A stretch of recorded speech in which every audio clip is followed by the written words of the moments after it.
podría haber detrás de Carlos Coto Cartagena para que se paralizara una investigación? No sé, es algo que la gente tiene que analizar, porque hay dos casos que son de interés público y que tienen personas de poder... Componentes parecidos. Exactamente, pues se paralizan casi a la misma vez. Eso es algo que la gente debería pensar y analizar. Los mismos jugadores, como uno puede decir. No los mismos jugadores, pero sí el mismo nivel de juego.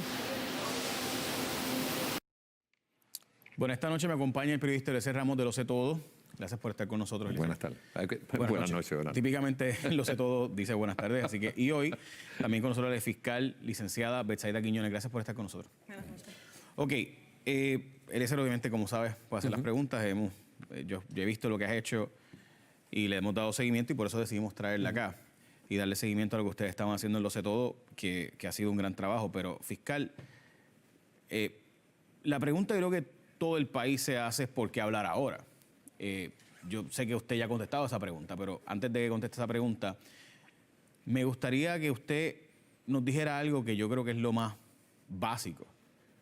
¿Cómo alguien se atreve a llamar a un fiscal y decir, me detienes esa investigación? O sea, ¿cómo surge eso? ¿Cómo ocurre? Yo soy la jefa de fiscal y te llamo y te digo, esa investigación me la detienes ahora. ¿Cómo ocurre ese tipo de gestión? ¿Cómo ocurrió en mi caso? Así mismo como tú lo acabas de decir. Así mismo. Una llamada telefónica diciéndome, cuando yo estaba en unas entrevistas que ya yo... Recuerda que en un caso criminal, obviamente, el timeline, el tiempo de investigación primero es el más importante. A Kevin lo matan en enero. A mí me paralizan la investigación en abril del 2019. Yo tenía una lista de testigos ya citados para ser entrevistados cuando yo recibo la comunicación de que a partir de la llamada telefónica en adelante yo no podía seguir entrevistando personas.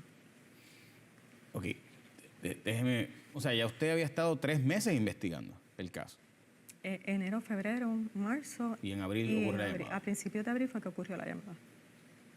Y, o sea, y es común que el jefe de fiscal te llame y te diga, ¿me paras esa investigación ahora mismo? ¿Eso es normal, es común, ocurre normalmente? Llevo 20 normalmente? años en el Departamento de Justicia y para mí fue la primera vez que ocurría esto. Y me ocurrió esto en este caso en específico.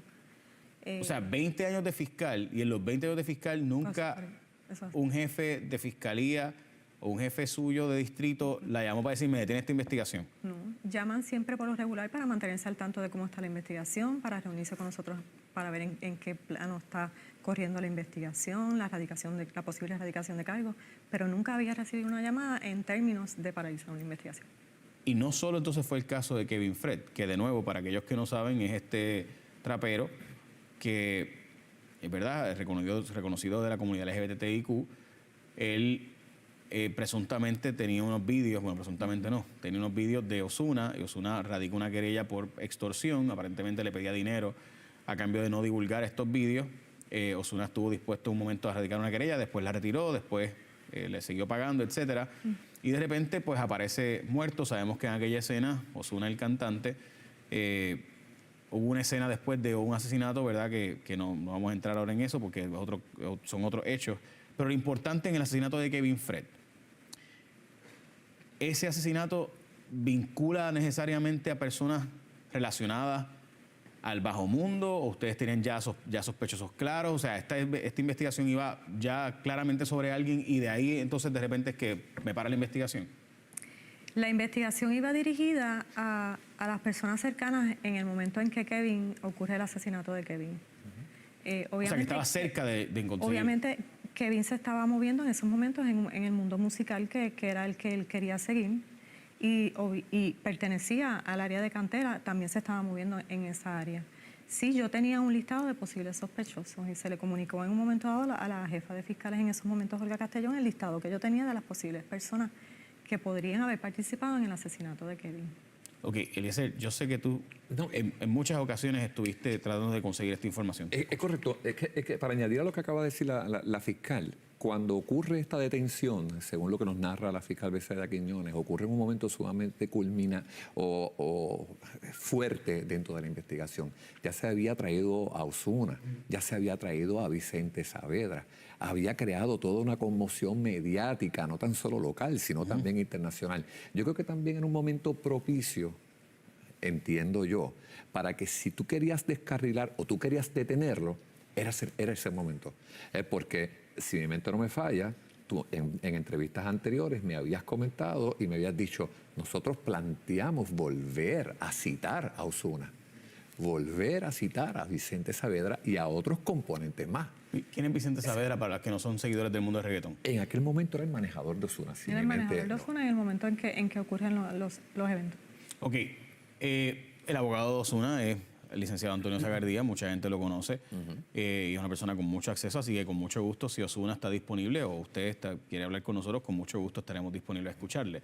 La pregunta ahora sería, ¿usted le llegó a comunicar la lista de sospechosos y es entonces que le dice, me detienes eso ahí?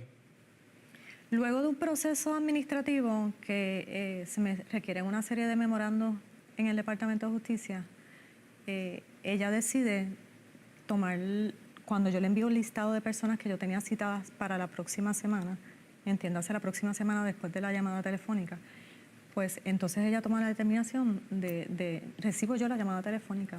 Detenerme esa investigación. Nunca me dieron explicación. ¿Nunca preguntó por qué? Pedí explicaciones tanto verbales como por escrito. Yo hice memorandos al Departamento de Justicia preguntando por qué se estaba deteniendo la investigación, que si era algo que ella no confiaba en la manera en que yo estaba investigando el caso, pues que cambiara el fiscal, pero que no detuviera una investigación de esa magnitud. Y nunca se me dio explicación, nunca se me contestó ningún memo de los que yo envié al Departamento de Justicia. Voy a cambiar el caso de Carlos Coto Cartagena, que para mí es un caso extremadamente importante, porque Carlos Coto Cartagena era el testigo más importante para el caso de la Viuda Negra, el asesinato de Adam Hanhan, que era el empresario canadiense. Se había hablado que era el único testigo que iba a presentar en el proceso. El único testigo. Eres tú cubriste esto. Básicamente toda la defensa de la Viuda Negra, como se le conoce, ¿verdad? Aurea Vázquez. Y sé que tienes mucha información de ese caso, así que no voy a adelantar lo que estás trabajando. Pero, o sea, estamos hablando de palabras mayores, de que el único testigo que podía ir básicamente a arrojar dudas razonables, porque no es que él iba a tirarle la toalla a nadie allí, es que él tenía unos elementos de que él estuvo presente como testigo en esa escena. Y que había sido el testigo clave en el juicio anterior del muchacho de la Perla, por la cual 12 personas habían encontrado culpable. Así es. O sea, él estuvo en la escena y él es el testigo que dice, yo vi cuando fulano de tal mató a el empresario canadiense. Tú eres abogado y sabes el peso que tiene un abogado cuando está testificando como testigo en corte.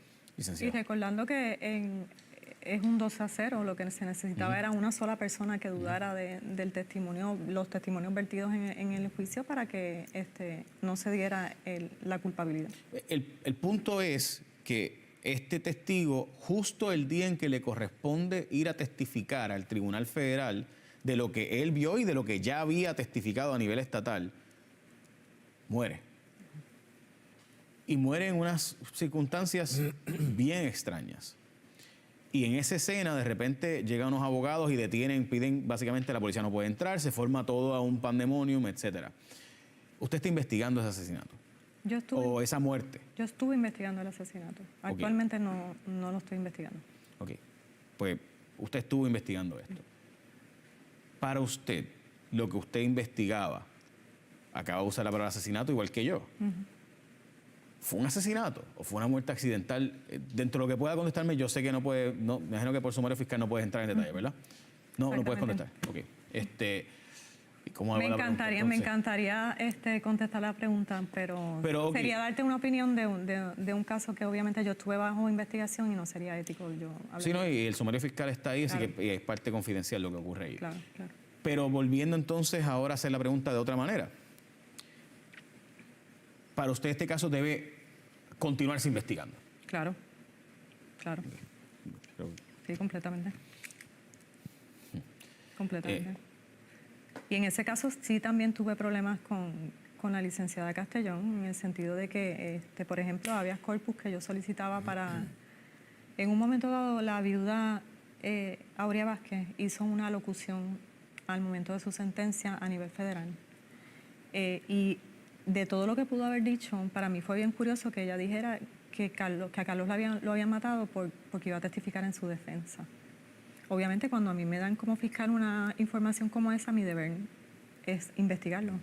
Y yo hice todos los actos dirigidos a entrevistar a Aurea Vázquez y se me paralizó también la entrevista. Tampoco se explicó por qué. Tampoco me explicaron por qué. Eliezer, tenés. Recuerda que entre ambos casos solamente lo que ocurre son unos 4 o 5 meses. O sea, Carlos Coto Cartagena muere el 21 de septiembre del 2018.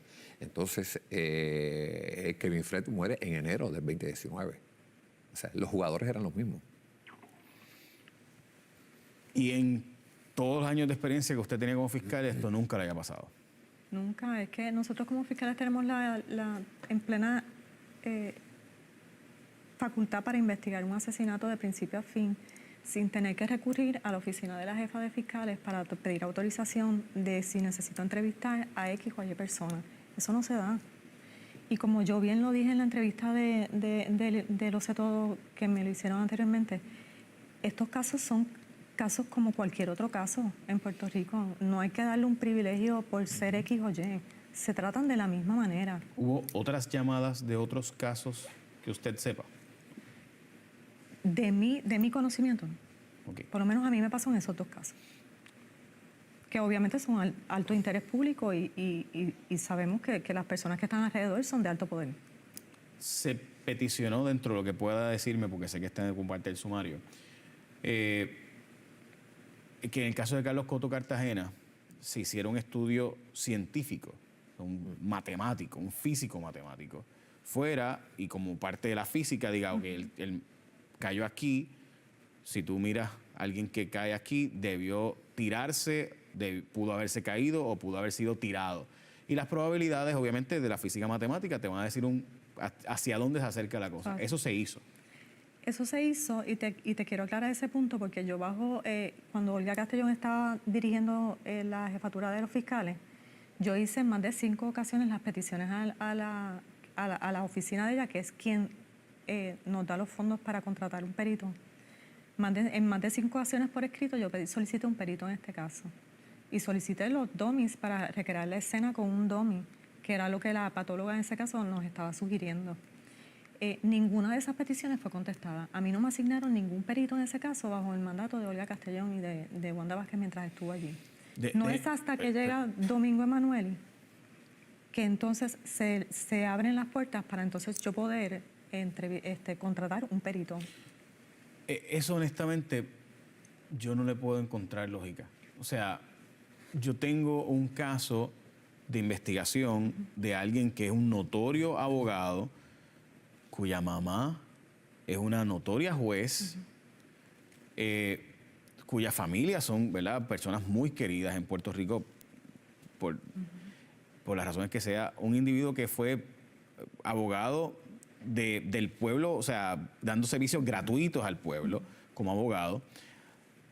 Y ese abogado aparece muerto después de que le tocaba ser el testigo en un caso federal y yo no quiero verificar si fue que lo mataron. De verdad, o sea, ¿dónde? A mí eso, o sea, ¿cómo es que no me cuesta tanto? De verdad, usted pidió los dummies, o sea, los dummies, para que no saben, ¿verdad? Son dos muñecos que simulan un cuerpo. Con para peso, con todo. ¿Verdad? Y eso tiene un costo, tampoco es un costo imposible de conseguir el dinero, tiene un costo, nosotros sabemos el costo porque hicimos las gestiones para nosotros hacer esa gestión, no nos dieron permiso, pero eso son, ¿verdad? Eso pues yo no soy el Departamento de Justicia, el Departamento de Justicia sí puede hacer eso, obligado por el tribunal, nosotros no. Y fue mi petición desde el inicio. Eso se pidió. Eso se pidió. Se pidió a recomendación de forense, de ciencias forenses. De la patóloga que entendía que para poder llegar a una conclusión en el caso necesitaba hacer una recreación. Y eso es bien importante, Jay. Ahorita cuando le preguntaste si fue un asesinato o un suicidio, nosotros cubrimos eso desde el día 1, específicamente durante ese 21 de septiembre. Y nosotros teníamos información de que había sangre en la puerta de la entrada de ese condominio, que había sangre en las escaleras de ese condominio. La sangre de Carlos Coto Cartagena. Si la persona se suicida, ¿cómo es que hay sangre en la puerta y hay sangre en las escaleras? Sin explicación ninguna. Y se sabe que esa es la sangre de Carlos Coto Cartagena. Yo no te puedo No puede entrar en ese... Ok, yo hago la pregunta, ¿verdad? Ok, Pero sí te quiero hacer una salvedad. sí.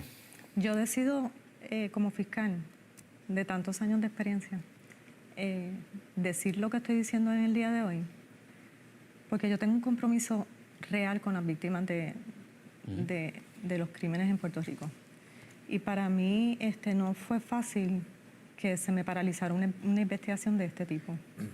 Cuando el caso ahora pasa a crímenes mayores, pues obviamente el caso vuelve a tener exposición pública y se hacen unas alegaciones que son incorrectas. Por ejemplo, que el agente investigador tuvo algún tipo de comportamiento indebido que imposibilitó que el caso se esclareciera, y eso es totalmente incorrecto. Él se sacó una foto con Ozuna, pero eso no implica, o sea, yo puedo sacar una foto con Ozuna, eso no implica que si encuentro que Ozuna hizo algo mal no lo voy a denunciar. Y o sea, yo por si acaso me saqué una foto con Ozuna sin problema, me gusta su música. Pero se hizo una investigación Y se hizo una investigación. Y no se encontró nada. Y no se encontró nada. Esa investigación se cerró. Recientemente la policía vuelve a abrir esa investigación, que no entiendo el porqué de volver a abrir la investigación. El agente estuvo conmigo desde el principio hasta el fin. Seguía mis instrucciones al pie de la letra. Yo no tengo ninguna queja de la policía de Puerto Rico en ese sentido. También se hicieron unas imputaciones en términos de que yo llevaba desde el 2018 sin tocar del 2019 sin tocar el caso, y eso tampoco es correcto. O sea, si yo dejé de investigar el caso fue porque a mí se me impartieron unas instrucciones, y obviamente yo soy un soldado de fila. Yo no puedo ir más allá de unas instrucciones que me da un supervisor. Ok, y la pregunta ahora sería, ¿usted tiene todavía el expediente del caso? Porque dice el secretario de Justicia, Domingo Manoli, dice que usted tiene todavía el expediente del caso de Kevin Fred, no el de Carlos Coto Cartagena, pero sí el de Kevin Fred. Sí. ¿Esa investigación continúa? Esa investigación continúa, ya pasó a crímenes mayores. Entonces se abre otra ventana para una investigación completa. Obviamente ya el momentum de la investigación baja drásticamente, porque más cercano a los hechos, pues obviamente es más fácil uno esclarecer un asesinato y con tener testigos. Pero yo no pierdo la esperanza y no pierdo la fe en que ambos casos se van a esclarecer y eventualmente vamos a saber la verdad de lo que pasó. El caso de Carlos lo tiene Emanuel... el fiscal Emanuel Santiago. Emanuel Santiago, el que tiene el caso ahora. ¿En algún momento usted dejó de ser la fiscal del caso y lo pasó a otro fiscal? ¿Otro fiscal estuvo a cargo en algún momento del caso de Carlos o el caso de Kevin? No. No. O sea, ambos casos siempre estuvieron bajo su jurisdicción hasta que finalmente el caso de Carlos ya estuvo. Exacto. ¿Ha habido algún otro fiscal que usted sepa que pueda haber sido víctima o que lo hayan llamado también para tener alguna investigación? Está bien, no me quiere decir eso, entiendo. Que esos fiscales hablen. Hay una foto que yo quiero que vean. Si yo estoy aquí, cualquiera de los fiscales en Puerto Rico lo puede hacer. Si yo lo estoy haciendo, lo Sí, puedo eso hacer es lo que iba a decir ahora. Que yo la felicito porque es valiente atreverse a decir algo como esto. Yo espero que Domingo Manoli, que nos está viendo, pues más allá de las expresiones que ella hizo, de que esto está bajo investigación y que hay una investigación interna, se debe apreciar fiscales que se atreven a decir algo como esto. Y además de eso, yo quisiera que eso fuera lo que esperamos, que el compromiso sea con la justicia, con las víctimas del crimen, con el país, sabiendo que pues de repente pueden ocurrir esos traslados a Vieques y Culebra o a Isla de Mona y Caja de Muertos, para que, ¿verdad?, como sanción. Así que esperemos que eso no sea el caso. Por último, no eres la primera fiscal que dice algo parecido a esto. Los fiscales del caso de Itza García y de William Villafañe dieron cosas muy parecidas, de que se les presionó por parte de Wanda Vázquez cuando era secretaria de Justicia y Olga Castellón para hacer una acusación en aquel caso contra Itza García. Itza García demandó, todo el mundo sabe que Itza García es mi amiga y demás, trabajamos juntos en el supermercado Amigo en Cagua, en Plaza del Carmen Mall. Ella era la cajera y yo era el bagger, así que nos conocemos desde que literalmente tenemos 16 años. Y tú ver que fiscales bajo juramento dicen, a mí se me presionó indebidamente, la licenciada Daniela Iziaga renunció al Departamento de Justicia como fiscal después de esto porque simplemente entendió que... Y ver eso, o sea, yo no fui a la escuela de Derecho para eso, estoy seguro tú tampoco. No, y cuando yo entré al Departamento de Justicia, obviamente yo entré con una mentalidad enfocada en querer hacer y poner mi granito de arena en que este país mejore. Y yo no entré para que me estén dando instrucciones y me paralicen investigaciones. Yo entré para buscar la verdad en todos los casos que me tocaran y continuarlos hasta el final. Y mi compromiso y mi honestidad siempre va por encima de todo. Y mi carta de experiencia está ahí, la gente puede verificar los casos que yo he visto de interés público. Y yo no puedo concebir que el mismo departamento hiciera eso en esos momentos cuando la investigación estaba en su pico. Gracias, licenciada. Mañana Eliezer sigue con la investigación, Lo Sé Todo a las 2 de la tarde, así que pendiente mañana, Lo Sé Todo a las 2 de la tarde, va a tener más información sobre todo esto. Gracias, Eliezer, gracias a la fiscal, y obviamente nosotros estaremos dando también seguimiento a todo esto que ha estado ocurriendo. Me parece que ciertamente el país se estremece hoy con las expresiones y de nuevo el trabajo que ha hecho Lo Sé Todo los pasados días. ¡Wow! Yo espero que esto no se quede ahí, que ahora pues se verifique si de verdad ha habido obstrucción a la justicia o no. Extremadamente serio de lo que estamos hablando.